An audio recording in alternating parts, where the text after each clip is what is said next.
नमस्कार. अजितदादांच्या बालेकिल्ल्यात पवारांचं शक्ती प्रदर्शन 20 जुलैला देणार सर्वात मोठा धक्का. पाहुयात काय आहे सविस्तर बातमी. राष्ट्रवादी काँग्रेसमध्ये फूट पडल्यानंतर राज्यात सत्ताधारी असलेल्या शिंदे फडणवीस सरकारला जाहीर पाठिंबा देत सत्तेत सहभागी झालेल्या अजित पवारांना धोबीड पछाड देण्यात ज्येष्ठ शरद पवार यांनी सुरुवात केली आहे.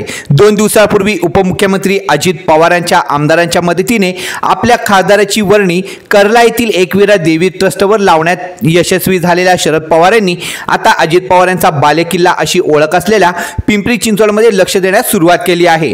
आगामी विधानसभा निवडणूक आणि त्यानंतर होऊ घातलेल्या महापालिका निवडणुकीच्या पार्श्वभूमीवर पिंपरी चिंचवडमध्ये आपला दबदबा कायम ठेवण्याचे नियोजन राष्ट्रवादी काँग्रेस पक्ष शरद पवार गटाने केले आहे. यासाठी पक्षाचे प्रमुख आणि ज्येष्ठ नेते शरद पवार यांनी 20 जुलैला मोठी जाहीर सभा पिंपरी चिंचवडमध्ये होणार आहे. यावेळी शक्ती प्रदर्शन केले जाणार असून या सभेसाठी 20,000हून अधिक कार्यकर्ते आणि पदाधिकारी उपस्थित राहणार आहेत. राष्ट्रवादी काँग्रेस एनसीपी पक्ष शरद पवार गटाचे शहराध्यक्ष तुषार कामटे यांनी या सभेची माहिती दिली.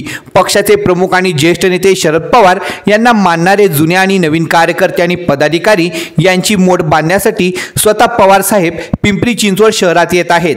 त्यांची जाहीर सभा होणार असून यावेळी शक्ती प्रदर्शन देखील केले जाणार आहे. आगामी विधानसभा निवडणूक आणि त्यानंतर असलेल्या महापालिकेच्या निवडणुकीमध्ये शरद पवार गटाची ताकद दाखवण्यासाठी ही सभा महत्त्वपूर्ण भूमिका बजावणार आहे.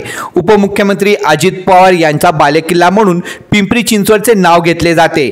अजितदादांनी स्वतः या शहराकडे लक्ष घातल्याने पिंपरी चिंचवडचा चेहरा मोहरा बदलला असल्याचं बोललं जातं.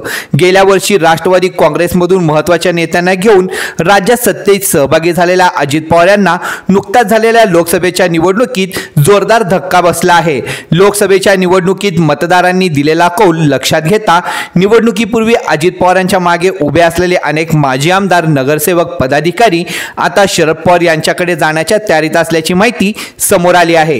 गेल्याच आठवड्यात अजित पवार गटातील अनेक माजी नगरसेवकांनी शरद पवार यांची भेट घेतली, आपली भूमिकाही मांडली. यामध्ये अजित पवार गटाचे विद्यमान शहराध्यक्ष अजित गव्हाणे यांच्यासह अनेक महत्त्वाच्या पदाधिकाऱ्यांचा समावेश होता.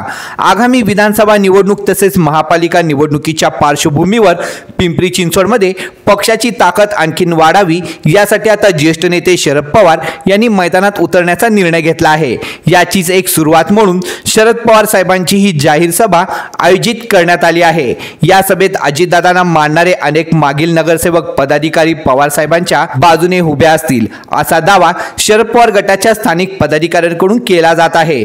90% माजी नगरसेवक हे शरद पवार गटाच्या संपर्कात असल्याचा दावा देखील करण्यात आला आहे. हा दावा यशस्वी ठरल्यास अजित पवार यांची पिंपरी चिंचवडमध्ये डोकेदुखी वाढणार असल्याचंही बोललं जात आहे. अशाच नवनवीन घडामोडी बघण्यासाठी आत्ताच आपल्या न्यूज चॅनलला सबस्क्राईब करा, लाईक करा, व्हिडिओ आवडला असेल तर जास्तीत जास्त शेअर करा व शेजारच्या बेल आयकॉनला क्लिक करा. धन्यवाद.